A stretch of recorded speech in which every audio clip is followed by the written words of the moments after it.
ler a palavra de Deus, você vai abrir a sua Bíblia na Epístola de Tiago. E antes que a gente possa fazer a leitura dos 4 primeiros versículos deste livro, é importante que eu diga que hoje nós estamos dando início a mais uma sequência de reflexões a respeito de um livro específico do Novo Testamento. Nós passamos alguns meses, o ano que passou, vendo a primeira epístola de João. E depois de toda essa jornada, nós hoje vamos iniciar uma outra jornada, um outro percurso, dessa vez na Epístola de Tiago. E a Epístola de Tiago, a rigor, ela traz uma exortação contundente à igreja, que é a exortação por uma espiritualidade autêntica. Então, essa é uma frase que você vai ouvir diversas vezes. Uma espiritualidade autêntica. Então, para tanto, nós vamos ler esses 4 primeiros versículos, sendo que nós hoje corremos o risco de só ficarmos até o versículo 1, mas possível que a gente possa talvez avançar um pouco mais. Quem encontrou bem forte, diga amém.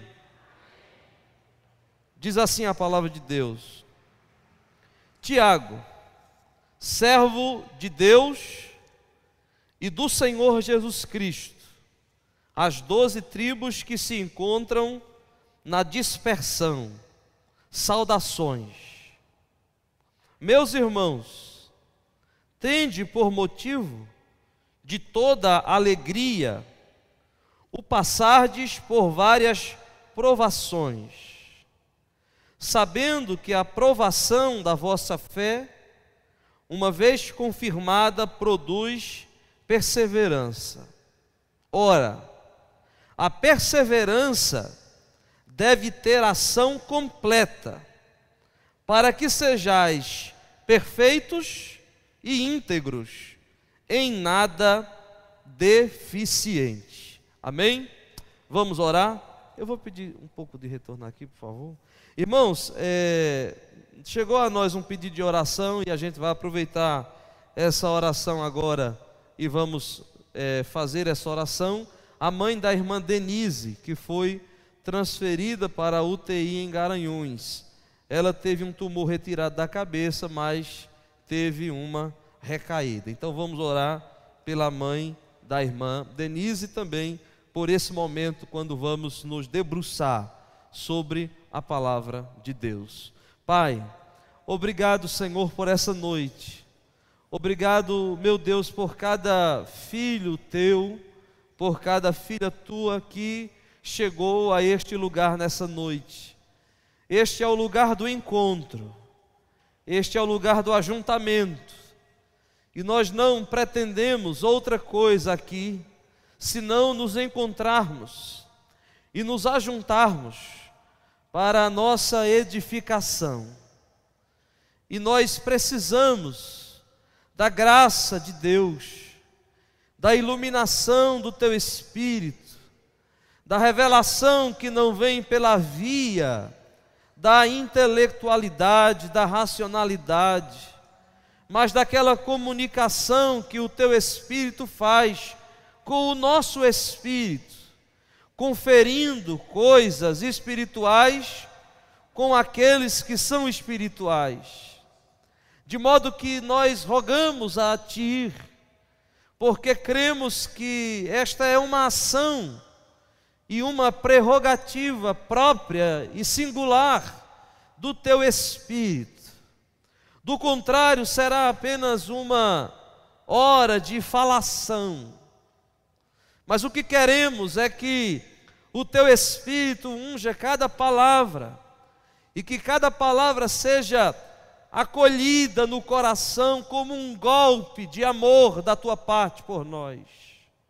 Abre a nossa consciência, expande o nosso entendimento para que possamos receber a tua palavra e crescermos em maturidade, em graça diante de Deus. Certamente, meu Deus, que cada um de nós chegamos até aqui com as nossas próprias experiências, com as nossas próprias crises, as nossas próprias ansiedades, as nossas expectativas. E rogamos que o Senhor fale de forma particular a cada um de nós. Também nós te rogamos pela mãe da irmã Denise, que o Senhor estenda as tuas mãos de graça e a visite nesta UTI, e que ela seja restaurada, Senhor. Essa é a nossa oração e a nossa vontade. Mas ao passo que nos submetemos à tua, que é sempre melhor, e então a colocamos ela e toda a sua família em tuas mãos, de Deus, de Pai, e que todos nós que aqui estejamos, sejamos, ó Deus, alvos do teu olhar de amor, e que possamos receber essa tua palavra. Em o nome de Jesus é que nós oramos a ti. Amém e amém. Os irmãos podem sentar-se. Meus irmãos, é sempre uma bênção quando a gente inicia a jornada em torno de um livro do Novo Testamento. Sempre uma bênção. Para mim é sempre um prazer recomeçar. Haja vista que eu já tive o privilégio de fazer essa mesma exposição em outra ocasião, em Limoeiro. E a epístola de Tiago é uma epístola forte, dura, objetiva, direta. Se nós até fôssemos fazer uma comparação entre a epístola de João, que nós vimos aí nos últimos meses na doutrina, e essa epístola de Tiago, é uma diferença de método. Enquanto João tem mais candura, é mais doce, é mais amoroso, no sentido de que as suas palavras elas vêm como um cicil suave. Tiago fala seco, direto, objetivo. E a carta que Tiago escreveu, e eu vou falar mais sobre este Tiago hoje à noite, mas se nós fôssemos pensar qual seja o tema geral desta chamada epístola de Tiago, nós diríamos antes de qualquer coisa que é melhor chamá-la de uma exortação. A palavra exortação, ela ganhou uma conotação nos nossos dias como se fosse um carão, uma bronca. Mas exortação era assim que muitos cristãos primitivos chamavam as cartas do Novo Testamento. Assim sendo, essa é uma exortação de Tiago.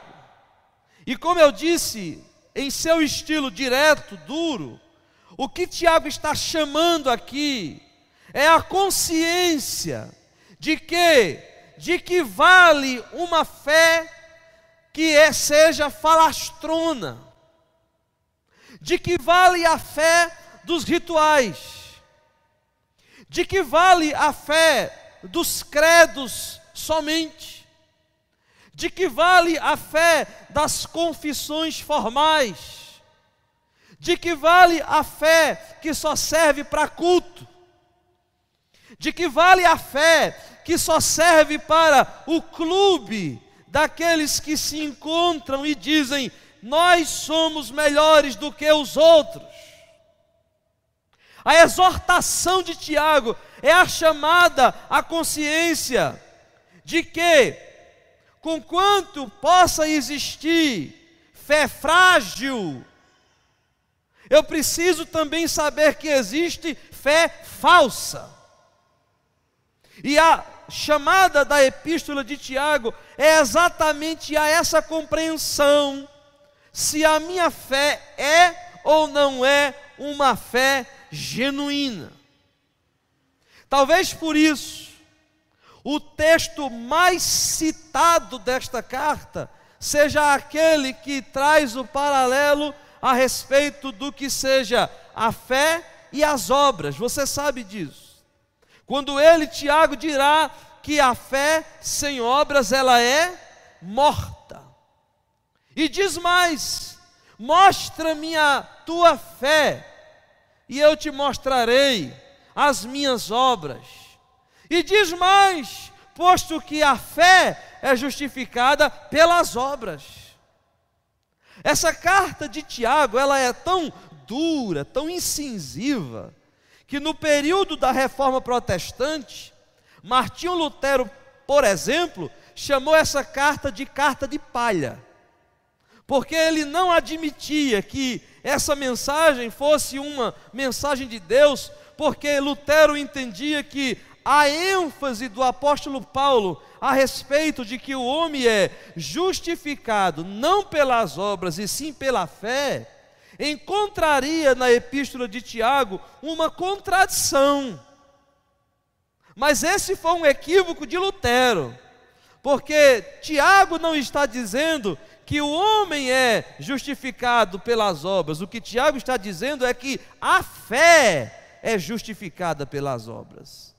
Ou seja, a fé se mostrará autêntica ou não por meio das obras que a acompanham.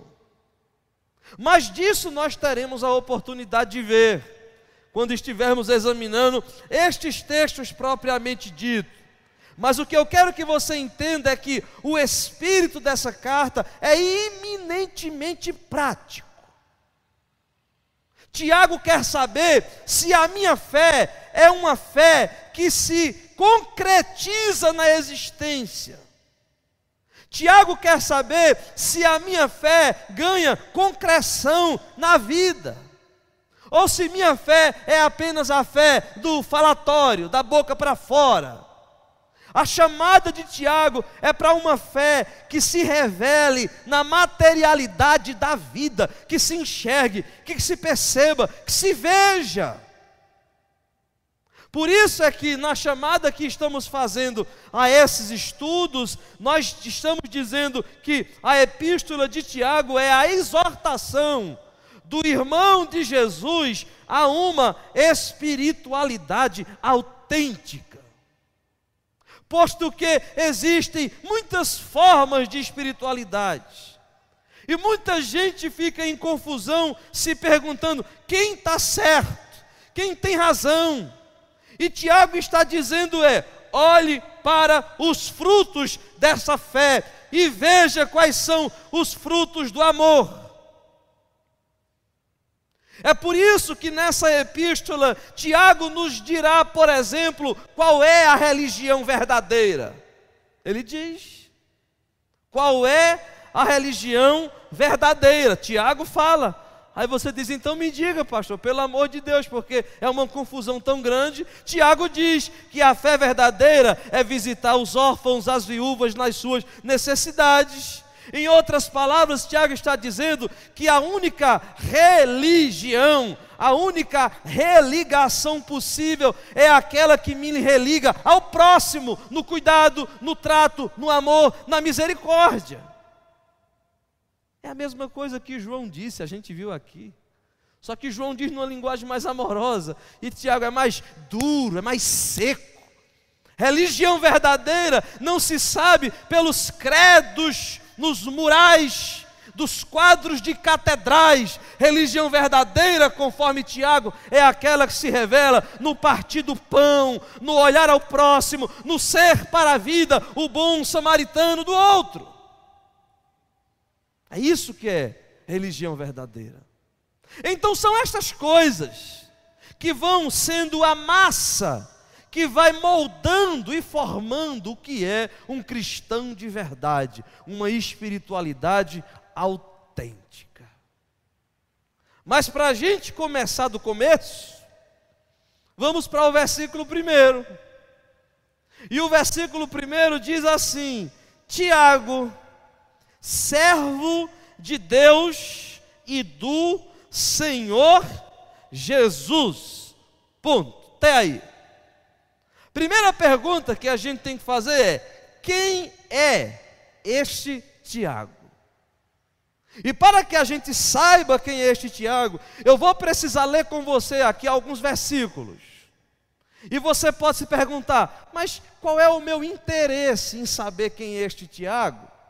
Já que existem livros do Novo Testamento que nós nem sabemos quem é o seu autor, como é o caso da Epístola aos Hebreus, e no entanto a gente compreende a sua mensagem. Mas é que nesse caso aqui, saber quem é o autor dessa epístola, pode ter certeza, vai lançar uma luz muito grande nesse primeiro versículo. É por isso que eu faço questão de investigar agora com você quem é o autor dessa epístola. A primeira coisa que eu preciso saber, em função dessa arqueologia, da busca autoral da epístola deste Tiago, é saber quando ela foi escrita. E a carta de Tiago, junto com o Evangelho de Marcos, rivalizam entre os dois primeiros escritos do Novo Testamento. A data que se tem em média é que foi entre o ano 45 e 50 depois de Cristo, portanto, foi uma das primeiras. No que diz respeito às cartas de Paulo, Paulo não tinha escrevido nenhum bilhete, quanto mais uma carta, e essa carta de Tiago já existia. E isso é importante em função de nós sabermos quem é este Tiago.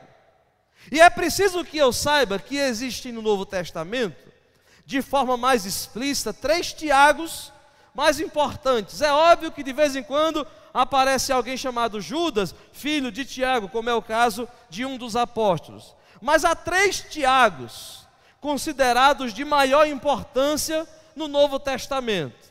E com certeza a autoria estará entre um desses 3. O primeiro Tiago é o Tiago que a gente chama de Tiago, filho de Zebedeu. E quem tem acompanhado aqui as escolas dominical e as exposições que temos feito aqui sobre os 12 apóstolos, você já sabe que Tiago, filho de Zebedeu, era irmão de João. Portanto, Pedro e André, João e Tiago fazem parte daquele círculo mais íntimo dos discípulos. A questão é: foi Tiago, irmão de João, o autor dessa epístola? Resposta: não era possível ser ele. E por que não? Porque este Tiago, filho de Zebedeu, irmão de João, foi o primeiro mártir dos apóstolos e um dos primeiros da igreja, morto por Herodes, quando foi decapitado. Então, para você ver isso, abra rapidamente sua Bíblia, ou acompanhe aqui, em Atos capítulo 12, versículo 2, bem rapidamente. Atos 12, versículo 2, só para a gente ler esse texto, a partir do verso 1, Atos 12, verso 1 e verso 2, e por que nós já estamos descartando este Tiago apóstolo como sendo o autor da epístola? Por essa razão. É dito que por aquele tempo, e que tempo é esse? Ora, um tempo logo depois da pregação em virtude do Pentecostes, ou seja, a média de data aqui é que a morte desse Tiago se deu em meados do ano 40. E diz aí que por aquele tempo mandou o rei Herodes prender alguns da igreja para os maltratar, e aí veja, fazendo passar a fio de espada a Tiago, irmão de João. Ou seja, quando este Tiago foi morto, não havia nenhum escrito do Novo Testamento. Então logo, nós já descartamos um. O autor dessa epístola não é Tiago, apóstolo, irmão de João. Amém, meus irmãos? Assim sendo, sobram 2.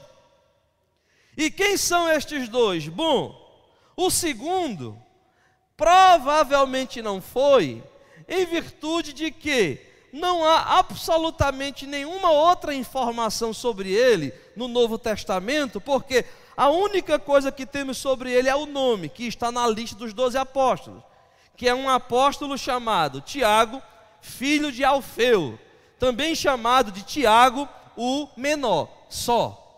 Não há mais nada sobre esse apóstolo. O que ele fez, o que ele disse, onde ele viveu, onde ele morreu, não há nada. Aí alguém poderia perguntar, então não poderia ser ele? Aí as evidências recaem então para o terceiro Tiago. E quem é o terceiro Tiago?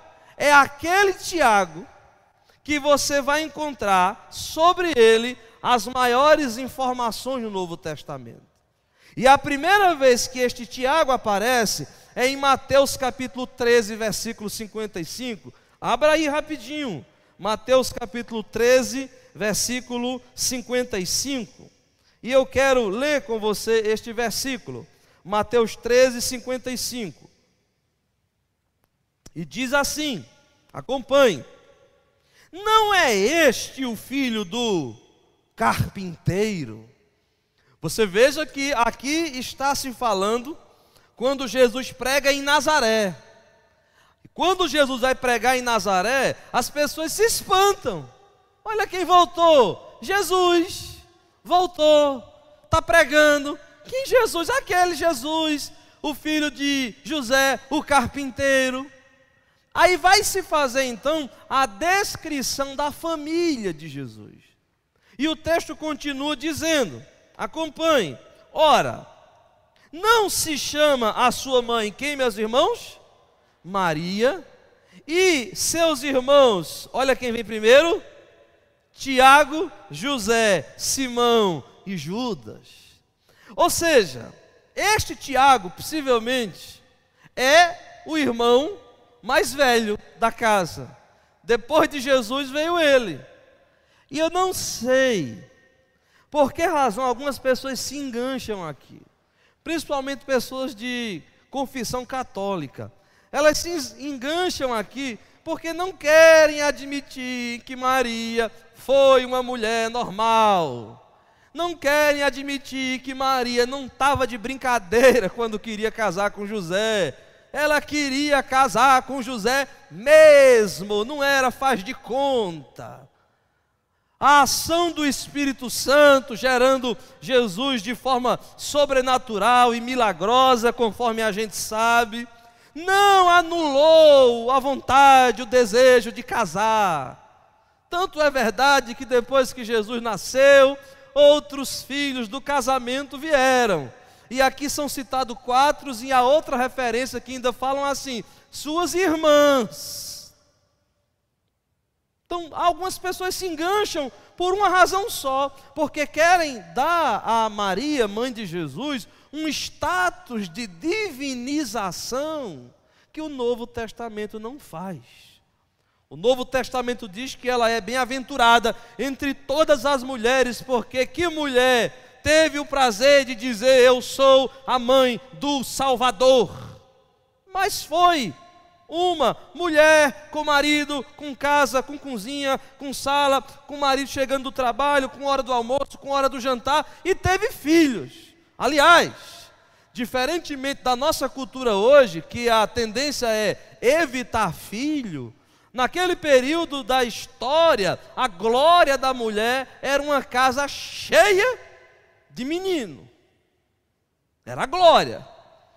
Quanto mais, melhor, aleluia. Mas era a glória.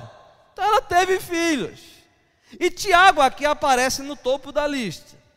Mas se você tiver assim ainda uma dúvida e se perguntar, pastor, mas não é demais só por causa desse versículo você dizer que ele é o autor da epístola, porque eu não consigo enxergar conexão. Aí eu digo, vamos então fazer esse costuramento. E aí eu quero que você abra agora em outro texto, o texto de Gálatas, capítulo 1, versículo 8. Depois desse, somente mais 2, mas vamos lá. Gálatas, capítulo 1, versículo 18. Eu quero ler com você um texto, para dizer por que é que nós estamos dizendo que este Tiago, irmão de Jesus, é o autor dessa epístola. Encontraram, meus irmãos? Encontraram? Versículo 18 e 19. Vamos ler? Já encontraram? Está aí? Então diz assim: decorridos 3 anos, quem está falando isso agora é Paulo, apóstolo. Decorridos 3 anos, então, diz Paulo, subi a Jerusalém para avistar-me com Cefas, que você sabe que é Pedro, e permaneci com ele quantos dias? 15 dias, lá em Jerusalém. Ora, nesse momento, quem é que já tinha morrido? Quem? O outro? Tiago, porque Paulo, quando se converteu, já foi na década de 60, e aquele primeiro Tiago morreu na década de 40, então, continue, e ele diz, e não vi outro dos apóstolos, senão, olha, como ele diz agora, Tiago, e acrescenta o quê? O irmão do Senhor. O irmão do Senhor. Era assim que Tiago era chamado, o irmão do Senhor. Eu não vou cansar vocês lendo mais versículos que tratam sobre a conversão dos irmãos de Jesus, mas basta eu lhe dizer que nenhum deles creram em Jesus até a crucificação, ressurreição e ascensão. Aí todos creram. E portanto, este Tiago, que é irmão do Senhor, ou seja, o irmão de Jesus, estava em Jerusalém, junto com os demais apóstolos. A pergunta é, ele exercia alguma autoridade? Resposta, sim. No mesmo livro de Gálatas, vá agora para o capítulo 2, e veja, meus irmãos, o versículo de número 9.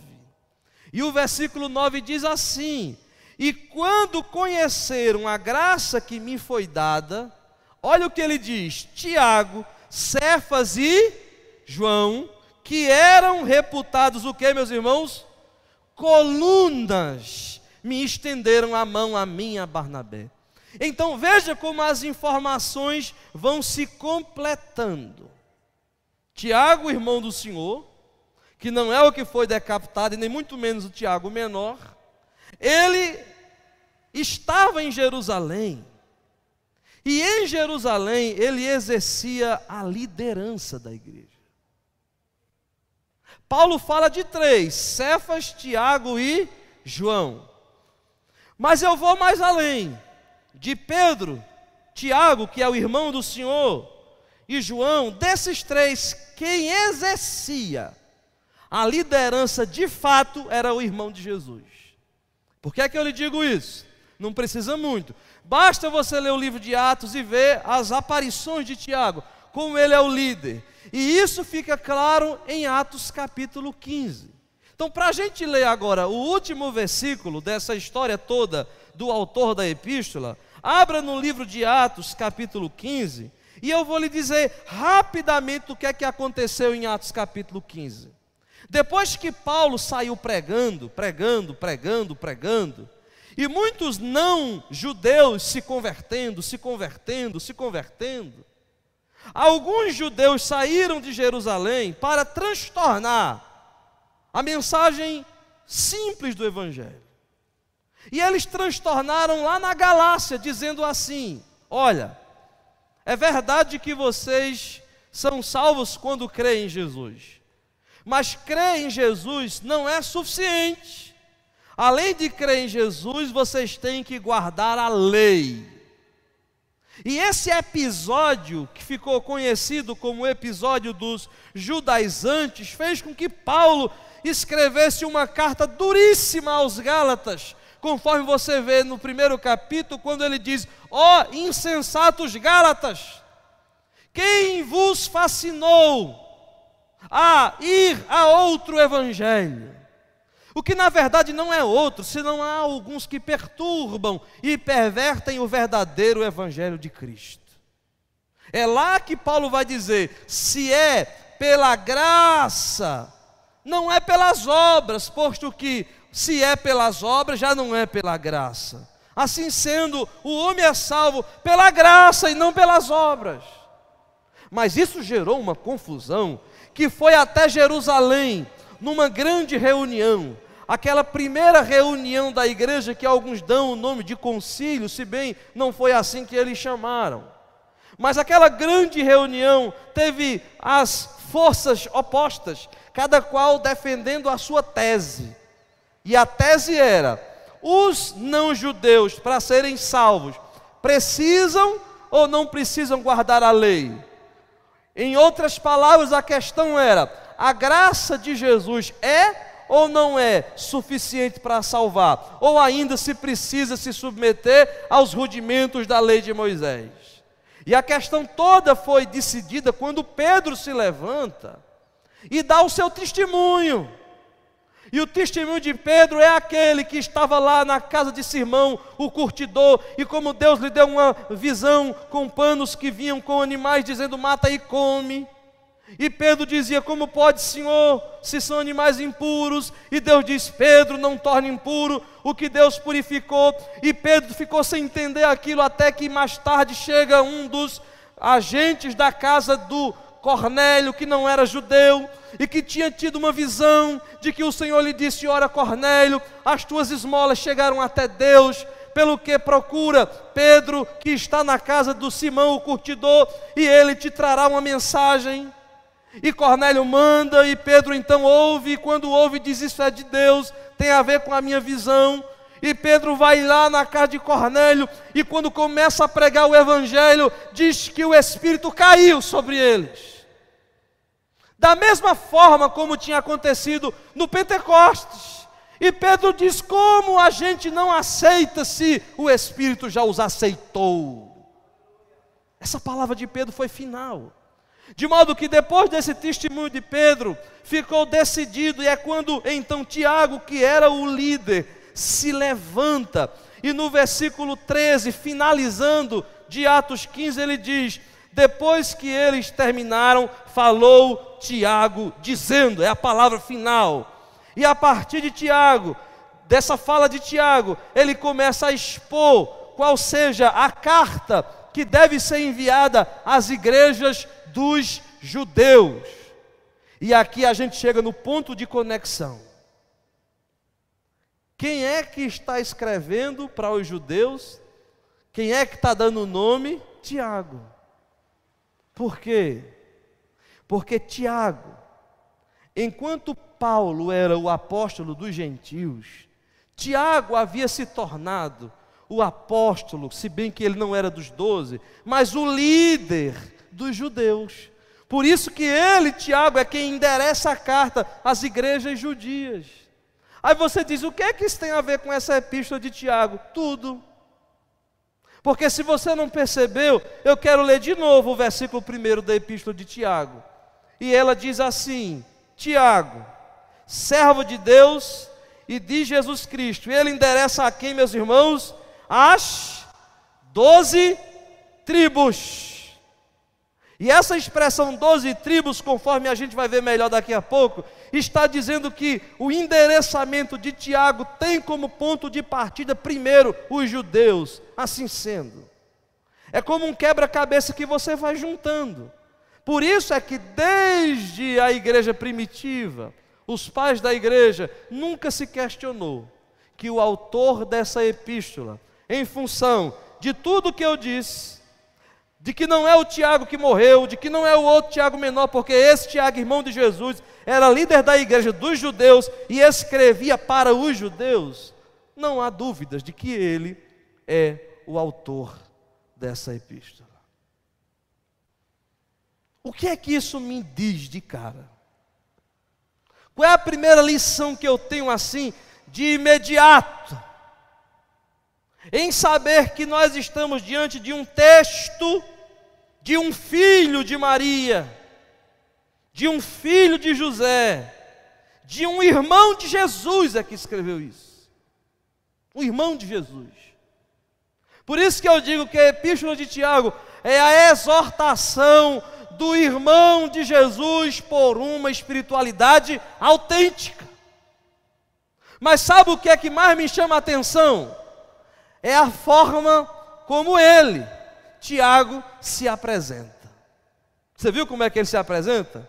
Ele diz assim: eu, Tiago, irmão de Jesus, filho de Maria, filho de José. Segura a onda, porque quem está falando aqui está falando com autoridade. Conheci Jesus desde menininho, de menininho. Não era lá em Barbacena não, mas era lá em Nazaré, menininho. É assim que ele se apresenta? Não. O que mais espanta é como Tiago se apresenta. E ele diz assim: Tiago, servo de quem, meus irmãos? De Deus. E de quem mais? E do Senhor Jesus. Deixa eu lhe dizer uma coisa. Tinha muita gente que, se estivesse no lugar de Tiago, não perderia essa oportunidade por nada na vida, de poder dizer assim: sabe quem eu sou? Sabe quem eu sou? Eu sou o irmão do Senhor da glória. É isso que ele diz. Eu sou o parente do homem. Eu sou aquele que conhece Jesus desde tenra idade. Eu me lembro dele, correndo dentro de casa, minha mãe dizendo: Jesus. Você percebe que Tiago não apresenta essas credenciais? Sabe como é que Tiago se apresenta? Tiago, servo de Deus e do Senhor Jesus Cristo. A primeira coisa que me ensina é que a forma de se ver Jesus por Tiago indica qual era o tipo de sentimento, de reverência que se tinha por ele, por Jesus. A ponto dele se dizer: eu dele sou servo. Quem diz que ele é irmão são os outros. Paulo diz, porque certamente se dizia. E quem não dizia? Meu Deus, quem não dizia? Quem é esse? É o irmão de Jesus. Ah, é o irmão de Jesus. Porque às vezes a gente vê tanta bobagem. Tem gente só porque conhece uma pessoa mais famosa, fica cheio de bobagem. Eu conheço fulano de tal, fulano é meu amigo, e ele nem conhece, mas só para ter o prazer de dizer assim: sou íntimo dele, carne e unha, eu e ele. Você já viu essas coisas? Tiago não usa desses artifícios. E por que não usa? Por causa da visão acachapante que ele tinha de quem era Jesus e que nós precisamos também. Quem é Jesus? A primeira coisa que ele usa é a expressão Senhor. Jesus é Senhor, e assim sendo, dele eu sou servo. É a primeira coisa. É a relação que se estabeleceu muito mais além do que qualquer grau de parentesco. É aquele que enxergou em Jesus quem ele era de fato. Muita gente não viu isso nele. Muita gente se escandalizou nele. É por isso que quando ele foi pregar em Nazaré, conforme os textos que lemos, se disse assim: quem é esse? Não é o filho do carpinteiro? O filho de Maria? O irmão dele, Tiago, Judas, Simão, está aqui? Ele é o que agora? Ele é o que agora? Pregador, é? Agora imagine o que é Tiago dizer: eu sou servo dele. Significa dizer que Tiago foi um homem que teve um privilégio de poucos, de saber de Jesus numa etapa da sua vida que ninguém mais sabe. Ninguém sabe, até hoje tem loucos escrevendo livro de que Jesus, quando era jovem, foi para o Tibete falar com Buda. Vê se pode um negócio desse. Mas Tiago teve o privilégio de viver com um santo de Deus, dentro de casa, almoçando. Um santo.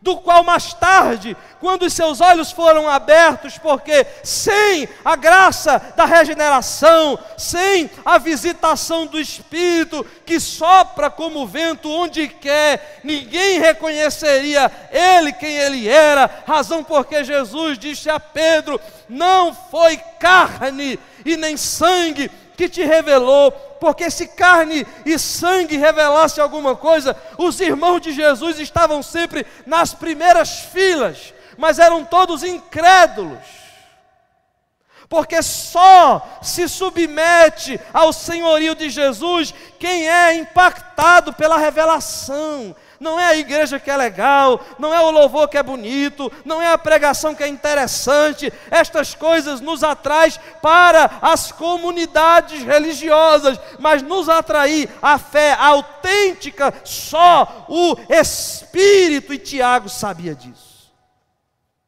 Só o Espírito. É por isso que ele diz: aquele homem é o meu Senhor, e dele eu me ofereço como servo.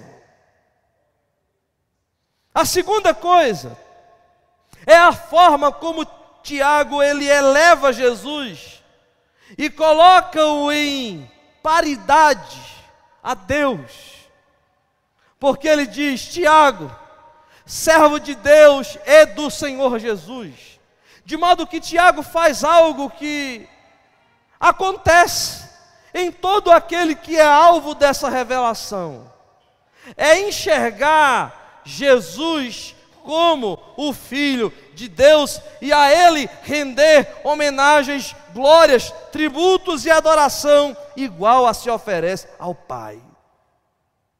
Jesus é Deus, por isso que a Ele se oferece-se a mesma adoração, a mesma reverência, a mesma inclinação, a genuflexão, a Ele se entrega como a Deus.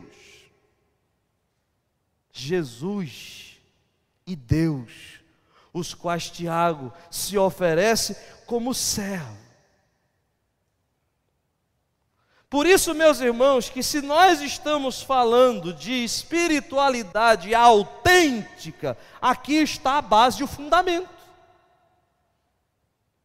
Não pode existir espiritualidade autêntica se o meu vínculo de conexão com Deus não se estabeleceu por essa via do absurdo do homem Jesus sendo Deus. Se não se estabeleceu esse vínculo do absurdo, que a racionalidade não explica, porque ela é supra-racional, se não há este vínculo de revelação do alto, esse nascer de novo, nunca haverá espiritualidade autêntica. É por isso que a gente vê o que vê hoje, no Brasil inteiro. Gente que vai enchendo, entupindo igrejas, juntando-se, é tanta gente, é tanto barulho, é tanta coisa, mas as pessoas estão se vinculando muitas vezes à instituição, ao grupo, e vão se acomodando porque vão achando legal, mas falta essa conexão com a divindade, com o sobrenatural, com o eterno, a revelação de Jesus. Essa é a diferença. É por isso que existe essa espiritualidade forjada, fabricada, falsificada, de alegrias de manipulação, de festas de auditório, de Espírito Santo que não é a verdade do ser, mas apenas a êxtase de um culto, que quando desemboca na vida, existe um divórcio profundo, que já não se vê a diferença, a distinção, se é sal, se é luz, porque está tudo imiscuído e ninguém sabe quem é quem. E hoje falar de igreja evangélica, eu já disse isso e cansei de dizer, ora, hoje falar de igreja evangélica é falar de um grupo religioso, não diz mais nada, porque tem para todos os gostos, de todos os jeitos. Vai ter igrejas de viés mais de espiritismo, tem igrejas com rituais do candomblé, tem de tudo. Por isso que na prática da vida, que é do que Tiago fala, não existe o amor em concreção, não existe a sinceridade da alma. O que existe são mascaramentos, fantasias que eu ponho em mim, que eu participo de um ambiente de culto, mas que eu não revelo quem eu sou, porque eu estou cheio de vestimentas de fariseus. Por quê? Eu estou falando para a gente aqui, nós aqui, não para ninguém, para a gente. Por quê? Porque falta essa conexão primeira. Enquanto eu não me encurvar a Jesus e dizer, Ele é o meu Senhor, não é a igreja, não é o pastor, não é a doutrina, é Jesus. Enquanto não for a pessoa de Jesus e não um sistema teológico, enquanto não for a pessoa de Jesus, meus irmãos, não se estabelecerá em mim nenhum tipo de espiritualidade verdadeira. Será só mais uma forma religiosa de ser. Os irmãos me compreendem? Amém. Não há. Enquanto eu não disser assim, Jesus é o meu Senhor, e isso me bastar, se isso não me bastar, eu não entendi o senhorio de Jesus. E se eu não tiver um cargo? E se eu não tiver um microfone para falar? E se eu não tiver um prédio, que eu chamo de igreja para ir? E se não tiver o louvor? E se não tiver isso? E se não tiver aquilo? Todas estas coisas estão no nível daquilo que é importante. É importante, mas o essencial é Ele. É Ele. Porque hoje, na Nigéria, os terroristas do Boko Haram estão queimando tudo isso que eu acabei de falar. Queima Bíblia, queima templo, proíbe culto.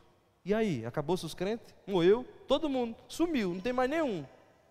Eu duvido o terrorista tirar Jesus da minha alma. É por isso que os mártires se ofereciam. Vocês podem tirar tudo, a gente não pode ter lugar para cultuar.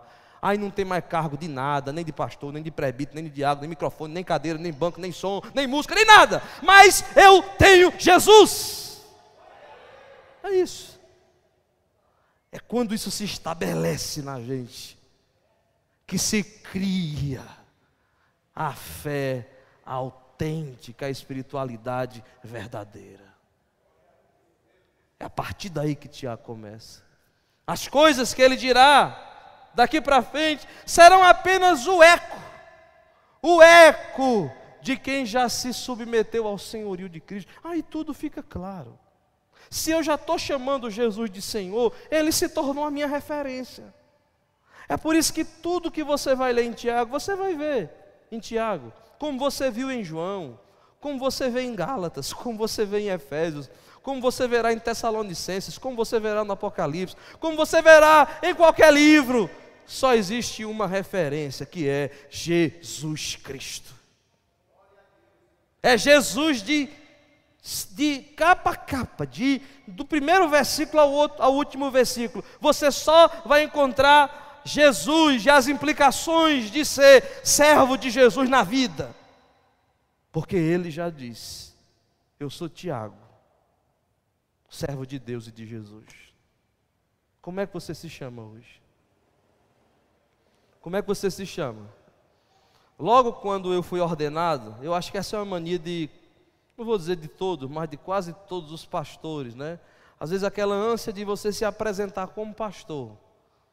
E algumas vezes no início, depois eu me peguei fazendo isso, de que besteira minha, vê só que bobagem. Alguém lhe perguntava, como é seu nome? Eu dizia, pastor Claudionor. Aí você batia numa casa, quem é? Pastor Claudionor. Uma vontade de dizer que é pastor. Por que não deu o nome? A vontade de você dizer, eu não perguntei o que você faz não, estou perguntando seu nome. Mas você já pensou que a gente tem uma ânsia disso? Tem pastor até que repreende gente, se disser assim, Claudionor, irmão, vem cá, não me chame de Claudionor, me chame de pastor Claudionor. Meu Deus do céu, que coisa importante. Tiago começa assim: eu sou Tiago. Tiago, André, Pedro, João, Claudionor, Renato, Jails, Edmar, Lenin. Esse sou eu. E o que enriquece esse meu eu é dizer assim: servo de Deus e do Senhor Jesus. O resto é resto. E às vezes é pelo resto que se briga, e não pela essência.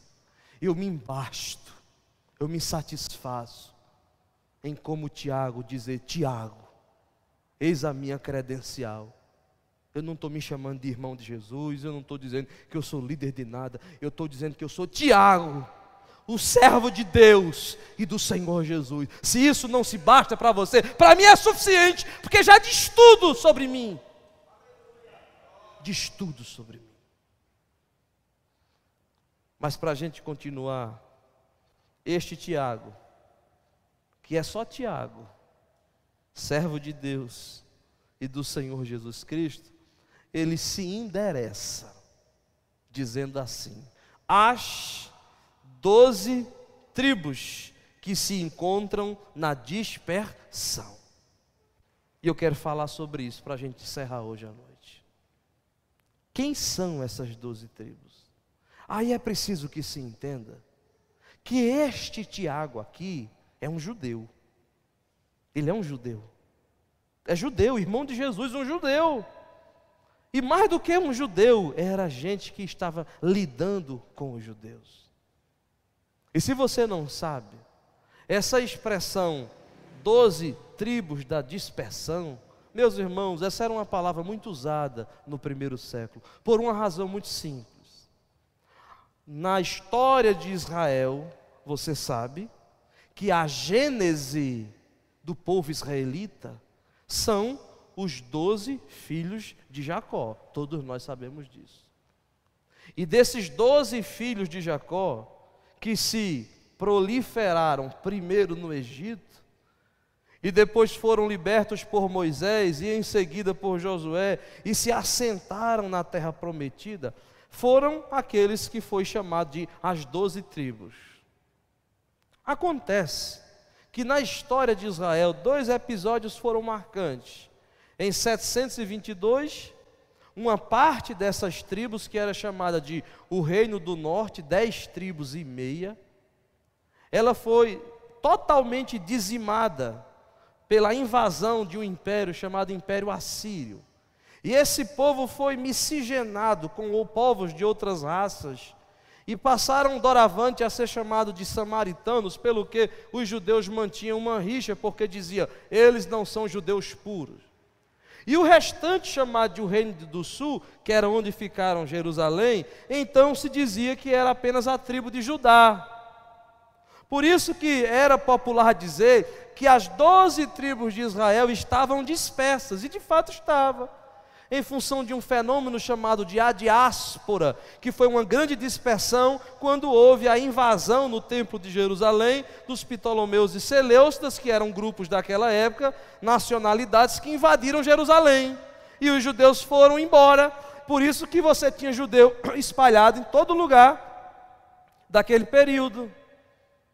Por isso é que se tinha essa ideia, os judeus da dispersão.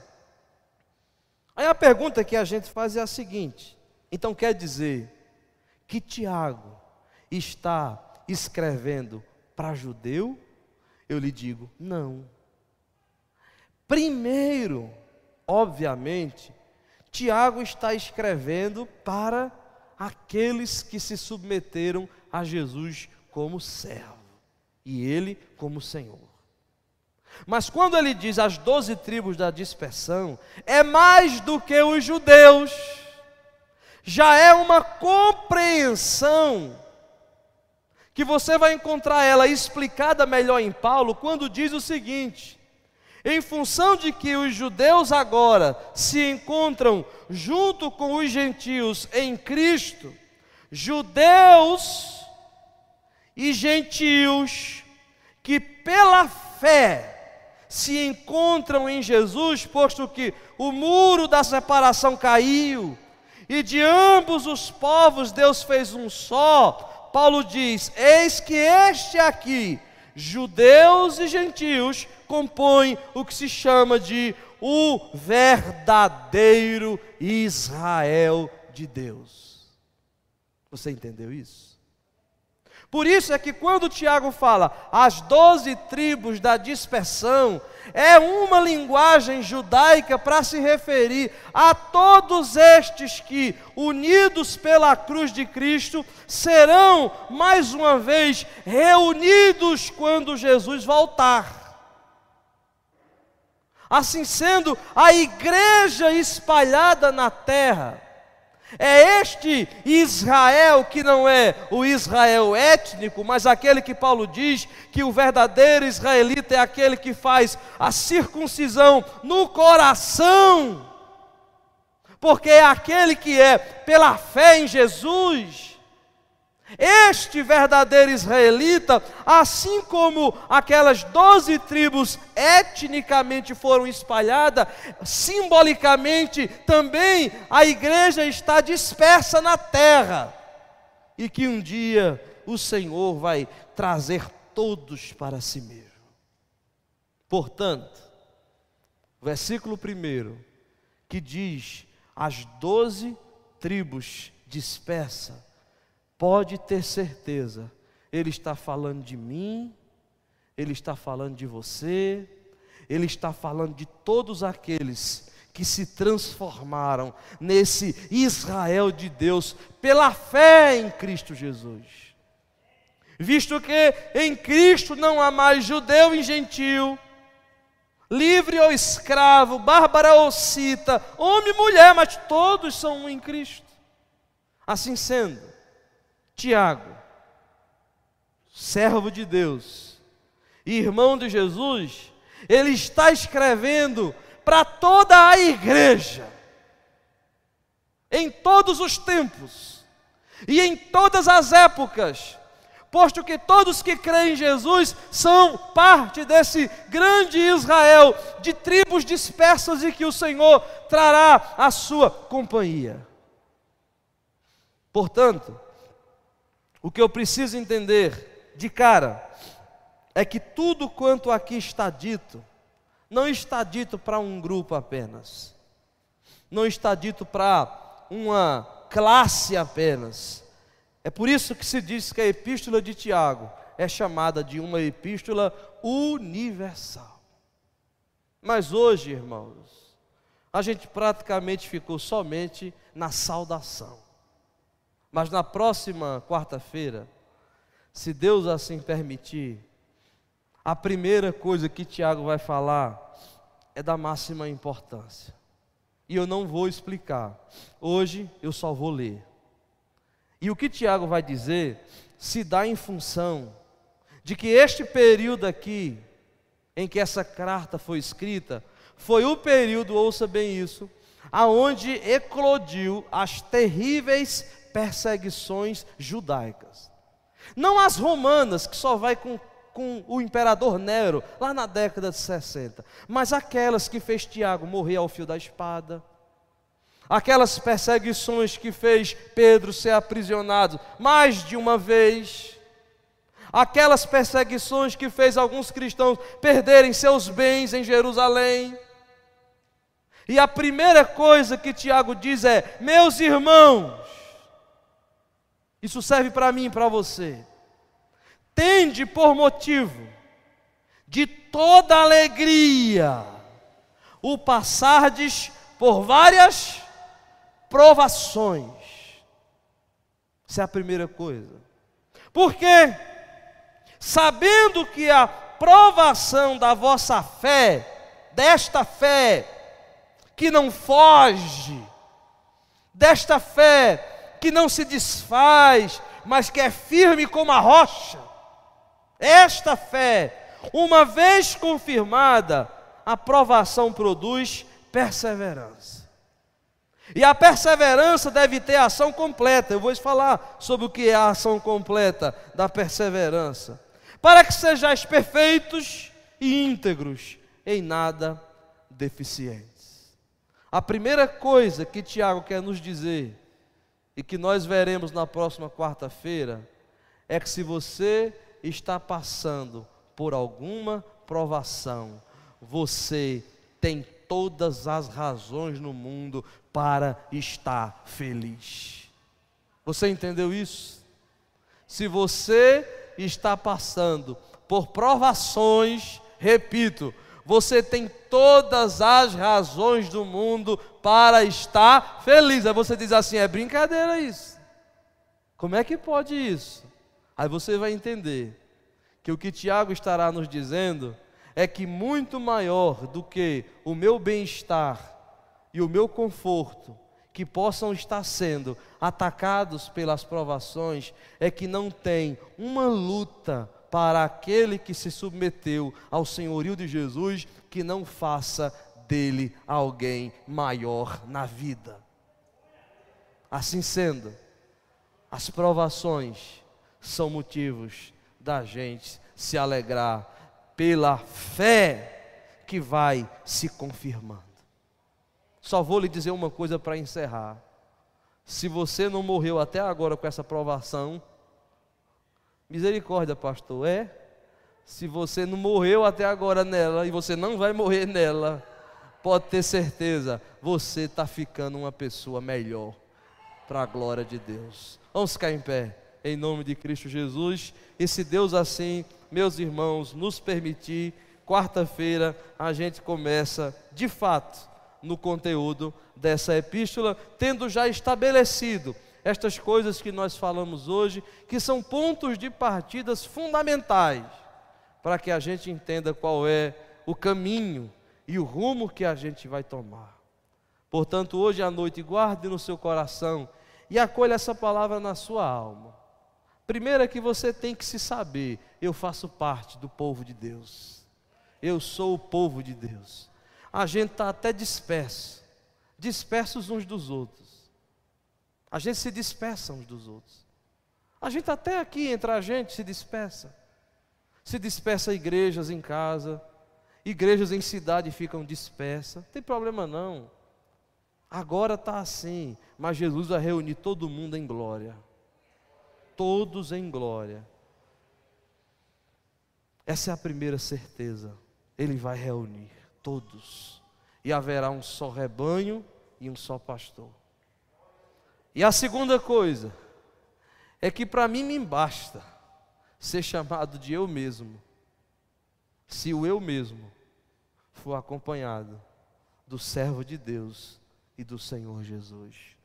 O resto, pode ter certeza, é só fantasia. O que faz de você ser você mesmo é dizer assim: eu, fulano de tal, servo de Deus e do Senhor Jesus Cristo. Feche seus olhos e vamos orar nesse instante. Pai, de toda bondade, de graça e misericórdia, nós louvamos o Teu nome, porque o Senhor é sempre bom e sempre misericordioso.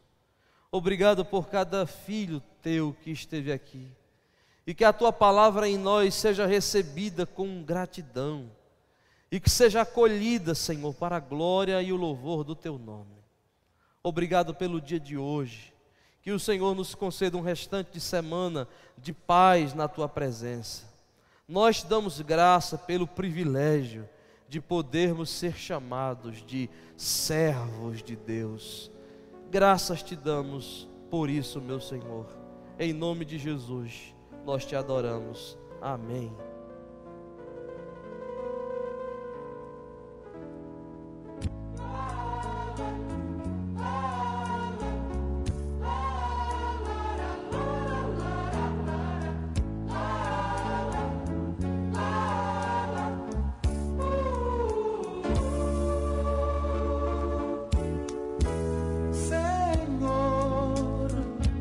Perigo de queda ou revés, nessa estrada de lutas cruéis, me ajude a levar minha cruz.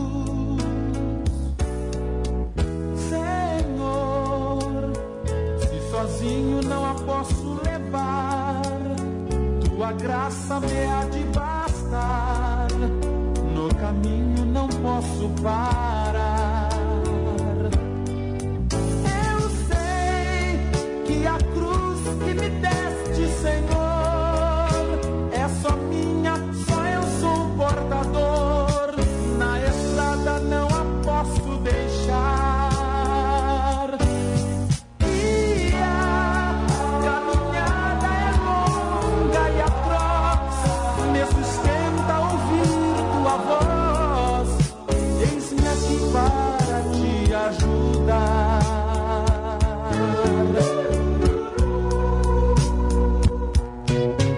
Senhor, é difícil o vale passar, quando a cruz que estou a levar me parece pesar mais e mais. Porém, mais pesada levou meu Jesus, sem gemer, sem lamentar a cruz, suportou-a com dores mortais. Subiu ao Calvário e ali morreu, por você e por mim se fez réu, isto sendo agradável a Deus. Provou Cristo a morte de cruz com amor, me livrou do Calvário de dor, liberou-me a entrada nos céus.